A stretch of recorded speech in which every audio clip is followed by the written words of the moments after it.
বাংলাদেশ পত্রিকার একটি মজার খবর দেখাই, তারপরে আপনাদেরকে পত্রিকাটা দেখাবো। আগে অনলাইনে দেখেন কি লেখা আছে। আব্দুল হামিদের দুই দলে দুই শালা, একজন আওয়ামী লীগে আরেকজন জামায়াতে, অর্থাৎ আওয়ামী লীগ এবং জামাত দুই দলকেই আব্দুল হামিদ শালা বানাই রাখছে। এই যে জামাতের যেই লোক ডক্টর শাহনেওয়াজ নাকি এই কিশোরগঞ্জের আব্দুল হামিদের শালা, সে নাকি জামায়াত করে, সেখানকার আবার এমপি প্রার্থী হবে। এ হইল আওয়ামী লীগের চর। আপনারা প্লিজ অনেকে হয়তো রাগ করবেন, ভাই আল্লাহ রাসূল সাল্লাল্লাহু আলাইহি সাল্লামের সময়ে অনেক ইহুদি চর দেখানো ইসলাম গ্রহণ করে ইসলামের ভিতরে ঢুকেছে রাসূলের সময়ে, বুঝেন। কিন্তু এখন কি এটা হইতে পারে না? এখন কি জামায়াতের ভিতরে ভারতের চর থাকতে পারে না? হিন্দুদের চর থাকতে পারে না? আওয়ামী লীগের চর থাকতে পারে না? Is it possible? আপনি কি মাইন্ড করতেছেন? আপনি রাগ করতেছেন? আপনি যদি এই সমালোচনা মানতে না পারেন, তাহলে ইসলাম এই সংগঠনের ভিতরে ঘাটতি থেকে যাবে। সেই ঘাটতি থেকে, ভেতর থেকে গুণের মতো, গুণ পোকার মতো, উই পোকার মতো সংগঠনকে ভাঙতে থাকবে। আমি সেই শাহনেওয়াজের কথা বলছি। সেও একজন ডাক্তার, আব্দুল্লাহ মোহাম্মদ তাহের, সেও একজন ডাক্তার। Mind it. এবং সে এই পুরো দলের জন্য বদনাম কামাইছে। আত্মীয়তার সংগঠনকে জলাঞ্জলি দিয়ে, জামায়াত ইসলামের মতো একটি বিশ্বস্ত সংগঠনের স্বার্থকে, সম্মানকে জলাঞ্জলি দিয়ে এই শুয়োরের বাচ্চা, সে নাকি আবার এমপি প্রার্থী হবে। এই কুত্তার বাচ্চা এই আব্দুল হামিদের মতো একটা চরিত্রহীন লোককে, ধর্ষণকারী লোককে, লুটপাটকারী লোককে পালিয়ে যেতে সহযোগিতা করেছে।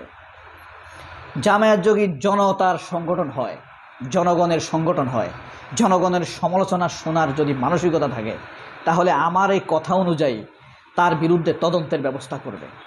এখন পর্যন্ত জামাত নিশ্চুপ কেন? এটাই জামাতের অপরাধ। আব্দুল হামিদের দুই শালা দুই দলে। আরেকটি খবর দেখাই তারপরে। ভারতে আমার দেশ পত্রিকার ইউটিউব চ্যানেল বন্ধ। আর কোনো পত্রিকা করেছে? পত্রিকার ইউটিউব চ্যানেল বন্ধ করেছে? করেনি। তার মানে আমার দেশ পত্রিকাই হলো বাংলাদেশের সবচাইতে দেশপ্রেমিক পত্রিকা। ওই যে আমি মাহমুদুর রহমানকে বলি mister Cleanman, mister honest, mister patriot, হ্যাঁ, মিস্টার গুডম্যান। সত্যিকার অর্থে আমি, এটা আমার প্রেডিকশান, আপনার হয়তো ভালো না লাগতে পারে। ভারত তাকে খারাপ বলছে, তার মানে এই লোকটি নিঃসন্দেহে ভালো। খালেদা জিয়াকে ভারত ভালো জানে না, শত্রু মনে করে। নিঃসন্দেহে খালেদা জিয়া দেশপ্রেমিক। মির্জা ফখরুলকে ভারত পছন্দ করে, নিঃসন্দেহে শয়তান। তার বসবাস আব্দুল হামিদের জাঙ্গিয়ার তলে। এই মির্জা ফখরুল এই দলকে ভোগাবে। এবং অতীতে এই 11 বছর যাবৎ মির্জা ফখরুল যেসব এই দেশের জাতীয়তাবাদী মন মানসিকতার মানুষের সাথে যে বেয়াদবিগুলো করেছে, এগুলোর জন্য বিএনপি কতদিন যে পিছাই থাকে তার কোনো শেষ নাই। এই হলো পরিস্থিতি। আরেকটা শেষ খবর দেখেন, এরে চিনেন? মাস্টার মাইন্ড কি লিখছে এখানে? বাংলাদেশের রাজনীতিতে পাকিস্তান পন্থা বাদ দিতে হবে, উপদেষ্টা মাহফুজ।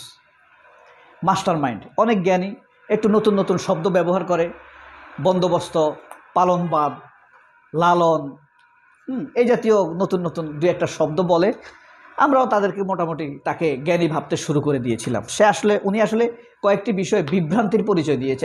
কিছুদিন আগে তিনি ভারতের 7 সিস্টার্স নিয়ে একটি ফেসবুক স্ট্যাটাস দিয়ে সেটি আবার মুছে ফেলেছেন। দ্যাট মিন্স এই পজিশনের থেকেও তিনি বিভ্রান্তিতে ভুগছেন। আত্মবিশ্বাসী না। ওই কিছু কিছু নরম নরম শব্দ, লালনবাদী টাইপের শব্দ, কথাবার্তা বলার জন্য এরা পারফেক্ট। যখনই দেশ ঐক্যবদ্ধ হয়, দেখেন আমরা কিন্তু ভয় পাচ্ছিলাম যে জুলাই আন্দোলন ব্যাহত হয়ে যাচ্ছে। কয়েকজন, হাসনাত সহ কয়েকজনের নেতৃত্বে আন্দোলনটি আবার ঐক্যবদ্ধ হলো। কি জামাত, বিএনপিও মোটামুটি মুখে দিয়ে না করলেও মোটামুটি আসার পথে ছিল। যখনই ঐক্যবদ্ধ হয়েছে, সে বাম হাত ঢুকিয়ে দিয়েছে। তার হাত হলো ঐক্যবদ্ধ হলে সে নতুন একটা কিছু বলবে। তার ফেসবুকে দেখবেন যে এখন আর ওই হয় না, ভিউ হয় না, কমেন্ট হয় না, হ্যাঁ, পপুলারিটি নাই তার, সে বিভ্রান্ত। তো আর সে ডিজিএফ এর সাথে তার সম্পর্ক থাকতে পারে। দেখবেন তার ব্যাপারে ইয়ের কোনো পদক্ষেপ নাই, ওয়াকারের কোনো বিরোধিতা নাই। ওয়াকার অর্থাৎ তার সে সম্ভবত ওয়াকারের পকেটে ঢুকে গিয়েছে। যাই হোক, তার জ্ঞান নিয়ে সে থাকুক, প্রেডিকশন জানিয়ে দিলাম। আফটার অল জুলাই আন্দোলনের সাথে যুক্ত তো। আরেক শেষ খবরটি হলো, পাকিস্তান ভারতের ড্রোনের বদ্ধভূমিতে পরিণত হয়েছে। খুব শখ করে পাকিস্তানে আক্রমণ করেছে ভারত, কিন্তু ধরা খেয়েছে।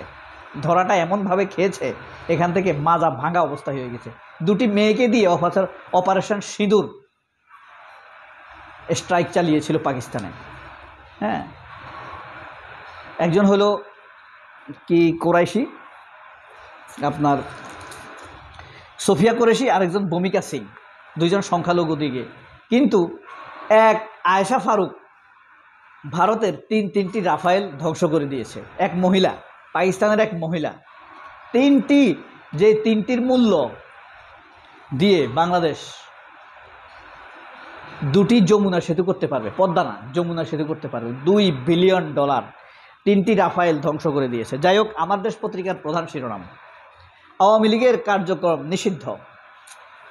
আওয়ামী লীগের কার্যক্রম নিষিদ্ধ আমার দেশ পত্রিকার প্রধান শিরোনাম। যুগান্তেরও এটি প্রধান শিরোনাম, কিন্তু প্রথম আলোর প্রধান শিরোনাম না। শাহবাগে ফ্যাসিবাদের উত্থান, শাহবাগেই পতন। এই যে কয়েকটা পয়েন্ট আছে, কি পয়েন্ট এই খবরের কয়েকটি, 1, 2, 3, 4, 5, 6, এই 6টি পয়েন্ট আপনাদেরকে শুনাই। উপদেষ্টা পরিষদে বিশেষ বৈঠকের সিদ্ধান্ত, সোমবার প্রজ্ঞাপন জারি করবে সরকার, অর্থাৎ নেক্সট ডে, কালকে, আগামীকাল, আজকে রবিবার। আন্তর্জাতিক ট্রাইব্যুনালে দলের বিচারের বিধান যুক্ত। 30 কার্যদিবসের মধ্যে জুলাই ঘোষণাপত্র প্রকাশ। বিএনপি, জামায়াত সহ বিভিন্ন দলের সম্মতি। আন্দোলনরত ছাত্র জনতার বিজয় মিছিল। এটা একটা বিজয় বটে, তবে এটা দেরি হয়েছে। এটা কিন্তু আরও আগে করা উচিত ছিল। এই মাহফুজ, আসিফ নজরুল আর মির্জাফর ফখরুল, এই 3 শয়তানের কারণে, মাহফুজ আলম, মির্জা ফখরুল আর হলো এই মাহফুজ আলম, মির্জা ফখরুল, আরেকটা আছে আপনার, 3টা আছে, ওয়াকার থাকতে পারে। এই 3 শয়তানের কারণে এটা করা যায়নি। অবশ্য জামাতের শফিকও হইতে পারে, জামাতের শফিককে সব শয়তানের তুলনায় ভালো, কিন্তু শফিককে ফেরেশতা মনে করার কোনো কারণ নেই। এটা তো মানুষের সংগঠন, তাই না? সেও এখানে থাকতে পারে। আওয়ামী লীগের সাথে তার ব্যবসা বাণিজ্য আত্মীয়তা আছে। এরা ওই যে বললাম, এরা সংগঠনকে ছাড় দিয়ে দেয় আত্মীয়তার সম্পর্ক রক্ষা করার জন্য, সংগঠন বিক্রি করে ফেলে। এই যে জামায়াতের কিশোরগঞ্জের যে ওই যে আব্দুল হামিদের শালা, না, ডাক্তার জাহিদ নাকি সেখানকার এমপি প্রার্থী হবে, সে আব্দুল হামিদকে পালাতে সহযোগিতা করেছে। সে কি জামাতের লোক না? সে কি ভাবে নাই সংগঠনের দুর্বলতা হবে, সংগঠনের সাথে বেইমানি হবে? সে কি ভাবে নাই সংগঠনের শত শত লোককে হত্যা করেছে? সে কি ভাবে নাই যে সংগঠনের এই এত লোককে ফাঁসি দিছে এই আব্দুল হামিদ তখন প্রেসিডেন্ট? সে কি এটা বুঝতে পারে নাই? আসলে সংগঠনের জন্য চাইতে তার কাছে তার পারিবারিক সম্পর্কই বেশি। একে খুব দ্রুত সাসপেন্ড করা উচিত। ওখানে এমপি না হলে কিছু হবে না, সংগঠন নাইলে ভেঙে যাবে, সংগঠনের মধ্যে ধীরে ধীরে ক্ষোভ তৈরি হবে। আচ্ছা, যাই হোক, এরপরে আসি আব্দুল হামিদের 2 শ্যালক 2 দলে। এই যে অনলাইনে দেখাইছিলাম না আপনাদেরকে, জাউরা শ্যালক, বাস্টার শ্যালক, তারা শুয়োরের বাচ্চা, যারা নাকি সংগঠনের রক্তের উপরে বেইমানি করেছে। ভারত পাকিস্তানের পাল্টা হামলার পর যুদ্ধবিরতি, অভিযানের নাম পবিত্র কোরআন থেকে উৎসারিত। অপারেশন বুনিয়ানুম মারসুস, গেম চেঞ্জার যুক্ত প্রযুক্তি। পাকিস্তান ভারতের ড্রোন বহরে কে এগিয়ে? হটকারী যুদ্ধে জড়িয়ে বিপর্যয় ভারতের অবস্থা খারাপ হয়ে গিয়েছে, বুঝছেন? পলাতক আওয়ামী লীগ নেতাদের কোথায় কার আস্তানা? আওয়ামী নেতা বলে কেন? খুনি, পলাতক আওয়ামী লীগের খুনি। শেষ পৃষ্ঠা আমরা একটু পড়ি। বিএসইসিতে অচলাবস্থা, শেয়ারবাজার দুর্দশা, পোশাক শিল্পে বাজার ধরতে প্রয়োজন আরও সতর্কতা। সঙ্গীতজ্ঞ মোস্তফা জামান আব্বাসী, নাম শুনেছেন? উনি কিন্তু ফেরদৌসারার ভাই, ঠিক আছে? আমাদের কিংবদন্তি শিল্পী আব্বাস উদ্দিনের এই ছেলে, এই মোস্তফা জামান আব্বাসী কিন্তু সেই আব্বাস উদ্দিনের ছেলে। এই যে এই গানটা প্রথম গাইছিল ওমর রমজানের ওই রোজার শেষে, আব্বাস উদ্দিনের জন্য এই গানটা কবি নজরুল লিখেছিলেন। তারপরে ত্রিভুবনের প্রিয়া মোহাম্মদ, এই গানটা কখন গিয়েছে জানেন? লক্ষ্মীপুরে যাওয়ার সময় কবি নজরুল যখন লক্ষ্মীপুরে রওনা দিয়েছিলেন 1921 সালে, 26 সালে, তার বয়স তখন 27 বছর, তিনি 1899 সালে জন্মগ্রহণ করেছেন। তখন পথে বসে বসে এই গানটি তিনি লিখেছেন, সুর করেছেন এবং গেয়েছেন। এবং প্রথম গেয়েছেন লক্ষ্মীপুরে এই মডেল একাডেমির মাঠে, সরকারি কলেজ পাশে। পোশাক শিল্পে এবং মোত্তাকিনদের হাসপাতালে ভর্তি হতে দেয়নি ছাত্রলীগ। বুঝছেন, এই ছাত্রলীগ একজন শহীদকে আহত অবস্থায় হাসপাতালে নেবার চেষ্টা করা